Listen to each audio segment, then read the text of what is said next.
जय श्री हरि विष्णु। राधे राधे। दोस्तों, आप सभी का मेरे चैनल में बहुत बहुत स्वागत है। आज हम आपके लिए सोमवार व्रत कथा लेकर आए हैं। कथा को पूरी सुनिएगा और अच्छी लगे तो प्लीज़ चैनल को लाइक और सब्सक्राइब जरूर कीजिएगा। सोमवार के व्रत को लेकर मानता है कि इस व्रत को करने से भगवान शिव अपनी भक्तों की मुराद जल्दी पूरी करते हैं। सोमवार का दिन भगवान शिव को समर्पित है। व्रत कथा। एक बार किसी नगर में एक साहूकार था। उसके घर में धन की कोई कमी नहीं थी, लेकिन कोई संतान नहीं होने के कारण वह बहुत दुखी था।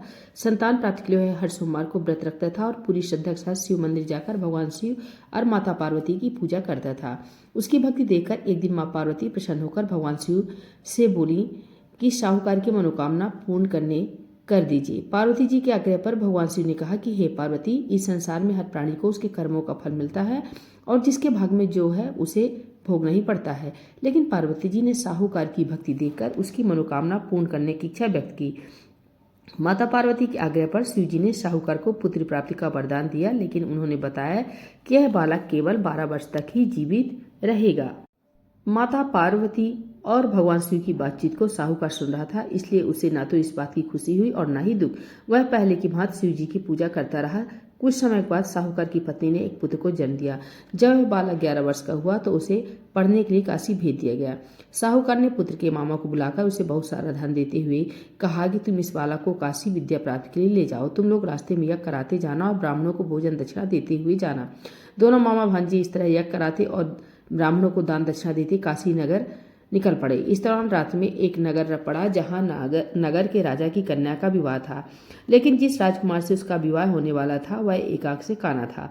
राजकुमार के पिता ने अपने पुत्र के काना होने की बात को छुपाने के लिए सोचा क्यों ना साहूकार के पुत्र को दूल्हा बनाकर राजकुमारी से विवाह करा दूं। विवाह के बाद इसको धन देकर विदा कर दूंगा और राजकुमारी को अपने नगर ले जाऊंगा। लड़के को दूल्हे के वस्त्र पहनाकर राजकुमारी से विवाह करा दिया गया। साहूकार का पुत्र ईमानदार था, उसे यह बात अच्छी नहीं लगी। उसने अवसर पाकर राजकुमारी के दुपट्टे पर लिखा कि तुम्हारा विवाह मेरे साथ हुआ है, लेकिन जिस राजकुमार के संग तुम्हें भेजा जाएगा वह एक आंख से काना है। मैं काशी जी पढ़ने जा रहा हूँ। जब राजकुमारी ने चुन्नी पर लिखी बातें पढ़ी तो उसने अपने माता पिता को यह बात बताई। राजा ने अपनी पुत्री को विदा नहीं किया। फिर बारात वापस चली गई। दूसरी ओर साहूकार का लड़का और उसका मामा काशी पहुंचे। वहां जाकर उन्होंने यज्ञ किया। जिस दिन लड़का 12 वर्ष का हुआ उस दिन भी यज्ञ का आयोजन था। लड़के ने अपने मामा से कहा कि मेरी तबीयत ठीक नहीं है। मामा ने कहा कि तुम अंदर जाकर आराम कर लो। शिव जी के वरदान अनुसार कुछ ही देर में उसके बालक के प्राण निकल गए। मृत भांजे को देख उसके मामा ने विलाप करना शुरू किया। संयोगवश उसी समय शिव जी और माता पार्वती जी उधर से जा रहे थे। पार्वती माता ने भोलेनाथ से कहा, स्वामी, मुझे इसके रोने के स्वर सहन नहीं हो रहे हैं। आप इस व्यक्ति के कष्ट को अवश्य दूर करें। जब शिव जी मृत बालक के समीप गए तो वह बोले कि यह उसी साहूकार का पुत्र है जिसे मैंने 12 वर्ष की आयु का वरदान दिया था।